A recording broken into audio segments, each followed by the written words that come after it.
Good morning, friends. Today discuss about the laws of inheritance. आपका जो topic है genetical basis of inheritance, उसको हम मेंडेल लॉज ऑफ इनहेरिटेंस बोलते.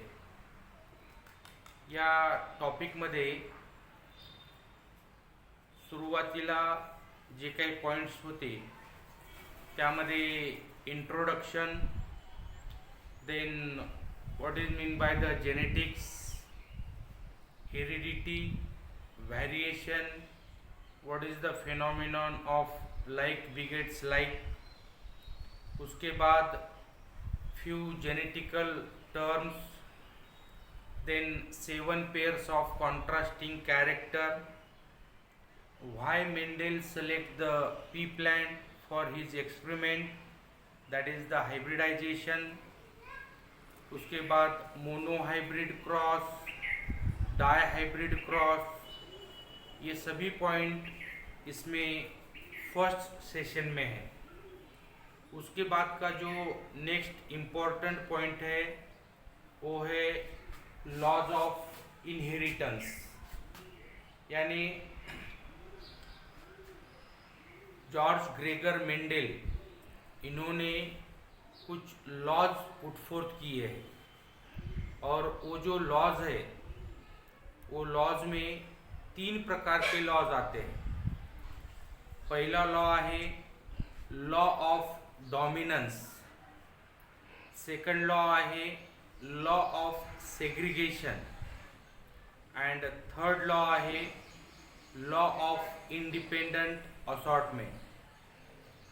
या 3 प्रकारच्या लॉजला मेंडेलनी पुटफोर्थ केलेला आहे.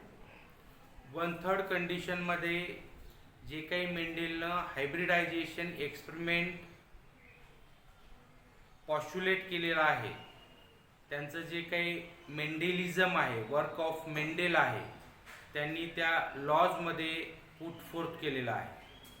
त्यापैकी सुरुवातीला आपण फर्स्ट लॉ या ठिकाणी बघणार आहोत आणि फर्स्ट लॉ आहे that is the law of dominance.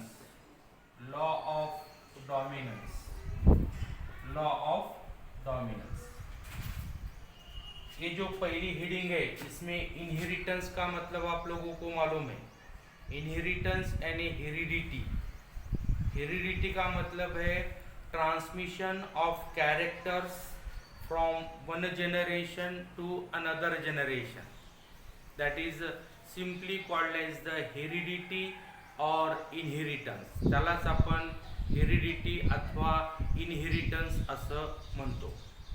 Generally या इनहेरिटन्समध्ये या पहिल्या लॉचं म्हणणं काय आहे, म्हणजे लॉ ऑफ डॉमिनन्स म्हणजे काय, कशाला म्हटलं जातं law of dominance.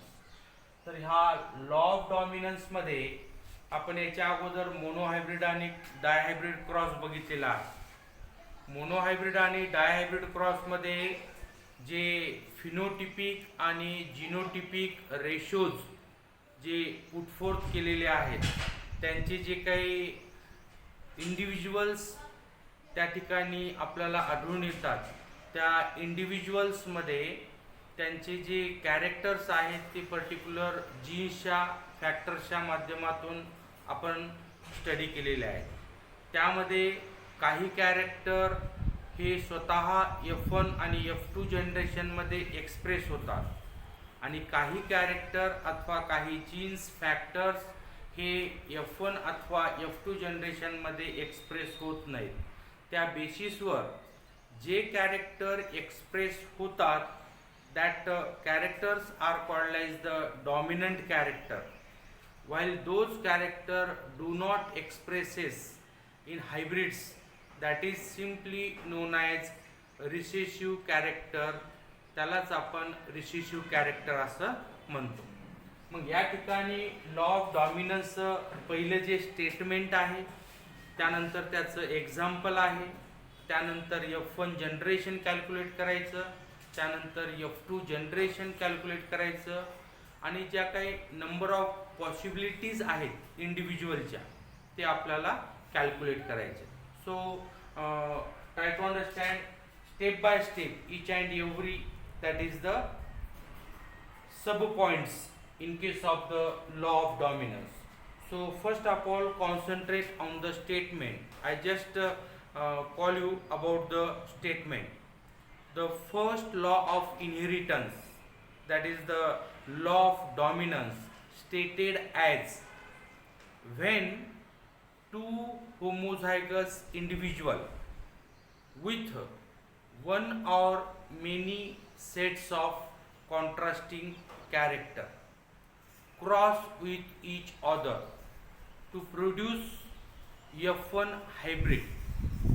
In that F1 hybrid, those characters are expressed itself are called as dominant character, dominant gene, or those characters do not express itself in presence of dominant character are known as recessive character or recessive gene. This is the complete statement of law of dominance. इसे हम बोलते हैं that is the statement of law of dominance, first law of inheritance. हे statement मी एका simple लँग्वेजमध्ये समजून सांगतो, NEET लक्ष द्या. तुम्ही 7 pairs of contrasting character study केल्यात, त्याच्यापैकी कुठलाही एक एक पेअर ऑफ कॉन्ट्रास्टिंग कॅरेक्टर अथवा सेट ऑफ कॉन्ट्रास्टिंग कॅरेक्टर तुम्ही या क्रॉससाठी घेऊ शकता. तो एक सेट ऑफ कॉन्ट्रास्टिंग कॅरेक्टर घेतल्याच्या नंतर त्याचं आपण क्रॉसिंग करतो. क्रॉसिंग केल्याच्या नंतर F1 जनरेशनमध्ये तुम्हाला एक इंडिव्हिज्युअल मिळतो. त्याच्यामध्ये 2 फॅक्टर्स आणि 2 जीन्स असतात. एक जीन हा डॉमिनन्स असतो तर दुसरा जीन हा रिसेसिव्ह असतो. म्हणजे फर्स्ट इंडिव्हिज्युअल जेव्हा आपल्याला मिळतं that shows the dominancy of that particular organism. जेव्हा त्या F1 जनरेशनचं तुम्ही सेल्फिंग करता आणि the cross takes place itself, F1 जनरेशनला F1 जनरेशन सोबत जेव्हा तुम्ही क्रॉस करता तेव्हा तुम्हाला F2 जनरेशन मिळतं. आणि त्या F2 जनरेशनमध्ये तुम्हाला दोन्ही प्रकारचे फिनोटिपिक कॅरेक्टर म्हणजे dominant as well as the recessive character तुम्हाला ऑब्झर्व करायला त्या एक्झाम्पलमध्ये मिळतात. मग याच्यामध्ये तुम्हाला स्टेटमेंटमध्ये जे शेवटचे 2 लाईन्स आहेत त्याच्यामध्ये सांगितलं आहे की दोज फॅक्टर्स और genes are expressed itself are known as dominant character और dominant gene, while those are not expressed during that is the F2 generation or during the crossing, that is called as the recessive character. So this statement is explained by means of monohybrid cross. So please try to understand how that example is get expressed. So first of all, try to understand phenotype. फिनोटाइपमध्ये तुम्ही कुठलाही एक pair of contrasting character घेऊ शकता. या ठिकाणी homozygous toll P plant cross homozygous that is the dwarf P plant, homozygous dwarf P plant. त्यानंतर याला जीनोटाइपमध्ये इंडिकेट करायचं. Genotype means genetical constitution, genetical makeup of these phenotypes. This is the external appearance. म्हणजे एक plant हे toll आहे, एक plant हे dwarf आहे, हे dominant character आहे, हे recessive character आहे in case of the 7 pairs of contrasting character. Okay. So in case of the genotype, this tallness is denoted by capital T, while this dwarfness is denoted by small t. Then just you have to take the gametes. ये homozygous condition है, ये भी homozygous condition है।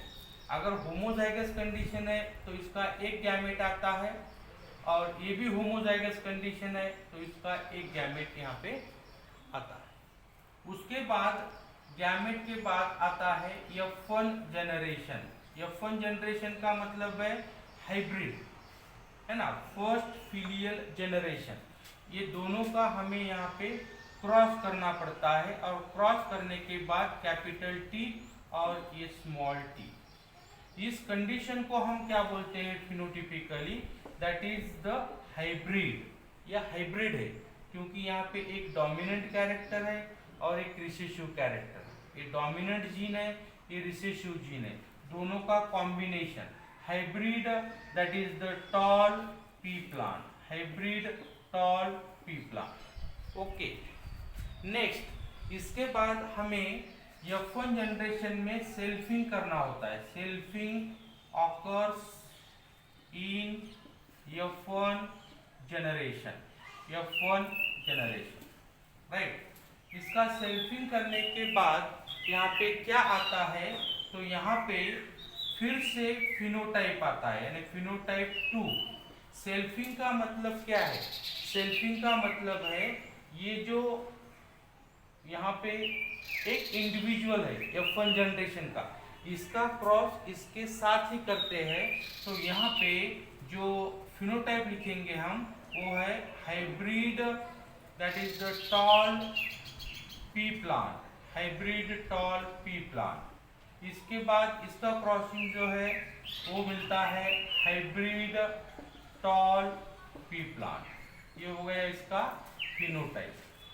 Phenotype के बाद इसका भी genotype लिखना पड़ता है, और ये जो जीनोटाइप है ये है, that is the capital T small T cross capital T small T. Okay, वैसे के वैसे लिखने का, capital T small T, capital T small T. Okay, बाद में इसके जो गैमेट्स है वो थोड़े से अलग आते हैं, क्योंकि ये होमोजाइगस कंडीशन थी और ये भी होमोजाइगस कंडीशन थी, मगर यहाँ पे क्या है, हेट्रोजाइगस कंडीशन है, यानी दोनों फैक्टर्स, दोनों जीन्स अलग अलग है। तो इसके दो गैमेट्स आएंगे, कैपिटल टी स्मॉल टी, इसके बाद कैपिटल टी एक स्मॉल टी एक, राइट। इसके बाद यहाँ पे इसका एक स्टेटमेंट लिखना पड़ता है, put these gametes into checkerboard, right. You know checkerboard यानी Punnett square method, that is put forth by the R.C. Punnett, and that checkerboard or Punnett square method applied by Mendel for the calculation of possibilities of individuals. So that checkerboard is drawn here according to the need, and that is the F2 generation. उसमें F2 generation आता है, और ये जो चक्करबोर्ड है इस प्रकार हमें यहाँ पे ड्रॉ करना पड़ता है। ये चक्करबोर्ड, राइट। यहाँ पे मेल फीमेल इंडिकेट करना पड़ता है, एक तरफ मेल एक तरफ फीमेल। इसके जो गैमेट्स है यहाँ पे पुट करने का, कैपिटल टी स्मॉल, ये दोनों इधर, ये दोनों इधर, राइट। इसके बाद इसमें क्रॉसिंग करना पड़ता है, यहाँ से ये कैपिटल टी, ये कैपिटल, ये कैपिटल टी, ये स्मॉल, यहाँ पे कैपिटल टी स्मॉल, इसके बाद स्मॉल टी स्मॉल। इसका रेशो आता है, पहला रेशो है that is the phenotypic ratio, phenotypic ratio. Phenotypic ratio आता है 3:1। तीन कौन से है ये देखो, ये फिनोटिपिकली अगर ऑब्जर्व करेंगे तो टॉल प्लांट है, ये फिनोटिपिकली टॉल प्लांट है, ये फिनोटिपिकली टॉल प्लांट, इसलिए यहाँ पे 3 है, यानी टॉल पी प्लांट। ईस्ट 2, ये एक जो है, ये जो है ये डॉर्फ पी प्लांट है, यानी एक जो है वो डॉर्फ पी प्लांट फिनोटिपिकली, यानी 3:1 टॉल इज टू डॉर्फ। इन चार में से 3 पॉसिबिलिटी टॉल है, 1 पॉसिबिलिटी डॉर्फ। ओके, उसके बाद सेकंड आता है जीनोटिपिक रेशो, यानी जेनेटिकल मेकअप के ऊपर हम कॉन्सेंट्रेट करके उसका जब रेशो लिखते हैं तो वो है 1:2:1, 1:2:1। इसका मतलब क्या है, ये देखो यहाँ पे कैपिटल टी है, ऐसा इंडिविजुअल दूसरे 3 में से कोई भी नहीं। इसका मतलब है ये pure homozygous tall P plant है। अगर यहाँ पे समझ में नहीं आता नाम तो यहाँ पे देख सकते हैं, homozygous tall P plant, capital T. ये कैसा है, प्योर टॉल, राइट। उसके बाद ये देखो कैपिटल टी स्मॉल टी, ये दो है, दोनों सेम है और हाइब्रिड कंडीशन दिखाते हैं। ऐसे हाइब्रिड कंडीशन हमें यहाँ पे दिखाई देती है, राइट, F1 जनरेशन में capital T small T, that is the hybrid toll P plant. और हाइब्रिड टॉल पी प्लांट के 2 मेंबर है, hybrid that is the tall, right. और एक जो है ये स्मॉल टी, ये प्योर कंडीशन है। ये देखो homozygous dwarf P plant, small T, ये देखो यहाँ पे स्मॉल टी, तो यहाँ पे हम लिखते हैं प्योर डॉर्फ कंडीशन, राइट। ये एग्जाम्पल हो गया। अब इस एग्जाम्पल में जो हमने जो स्टेटमेंट दिया है उस स्टेटमेंट का मीनिंग क्या है, पहले हम F1 जनरेशन चेक करेंगे, बाद में F2 जनरेशन चेक करेंगे। अभी F1 जनरेशन में देखेंगे तो यहाँ पे एक इंडिविजुअल और ये इंडिविजुअल कंप्लीटली डोमिनेंट है, यानी इसका मतलब क्या है, capital T is the dominant gene while small T is the recessive gene. Capital T dominate over the small T. ये स्मॉल टी खुद एक्सप्रेस नहीं होता है in presence of capital T, इसलिए capital T dominate over the small T, right. This is the dominant character, this is the law of dominance. अगर यहाँ पे हम देखेंगे तो यहाँ पे भी टॉलनेस का डोमिनेंस ज्यादा है। क्यों है, ये दोनों रेशो में हम चेक कर सकते हैं।